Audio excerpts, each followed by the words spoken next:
In the early 19th century, steam was indeed king, a force that drove industrialization and transformed global commerce.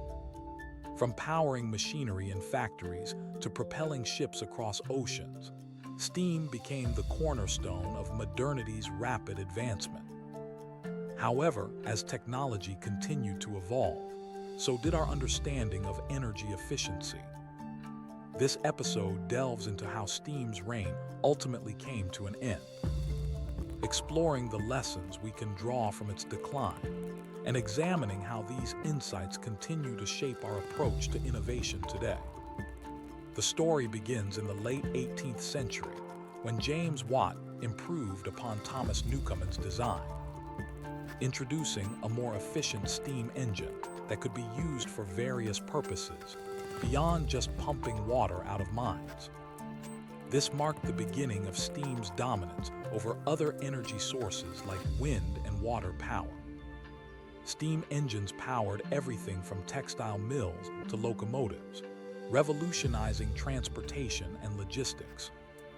By 1850, Britain had become a powerhouse of industrialization, with its cities teeming with smokestacks belching out steam as factories hummed with the sound of machinery. Yet, even in this golden age, there were signs that steam's days might be numbered. Early critics pointed to inefficiencies and environmental impacts. The infamous Soho Mill disaster in 1853 highlighted the dangers associated with coal mining, which was a major source of energy for steam engines.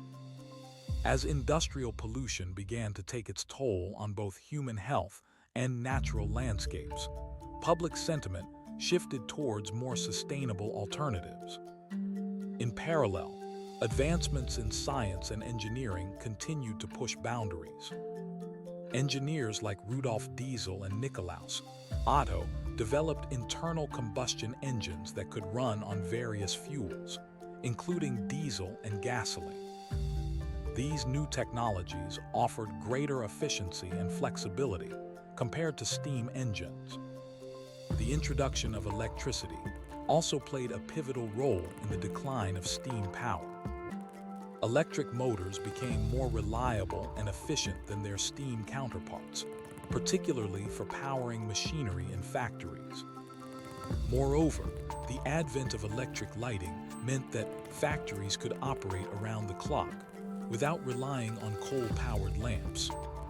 By the early 20th century, many industries had transitioned to electricity as a primary energy source. The decline of steam was not just about technological progress, but also about societal and environmental changes. As concerns over pollution grew, governments began implementing regulations aimed at reducing emissions from industrial sources. This shift in policy further accelerated the transition away from steam power. Despite these challenges, some industries continued to use steam for specific applications well into the 20th century. For instance, steamships were used extensively in naval vessels and military operations until they were eventually replaced by diesel or nuclear propulsion systems. The lessons learned during steam's decline are still relevant today. In our modern era of climate change and increasing energy demands, we can see parallels with how society once grappled with the environmental impacts of a dominant technology. Today, as renewable energy sources like solar and wind gain prominence, it is crucial to consider not just the technological advancements, but also the broader implications for sustainability and efficiency. The rise and fall of steam serves as a cautionary tale about embracing innovation while being mindful of its potential consequences. It reminds us that progress often comes at a cost, and we must continually seek greener alternatives to ensure a sustainable future.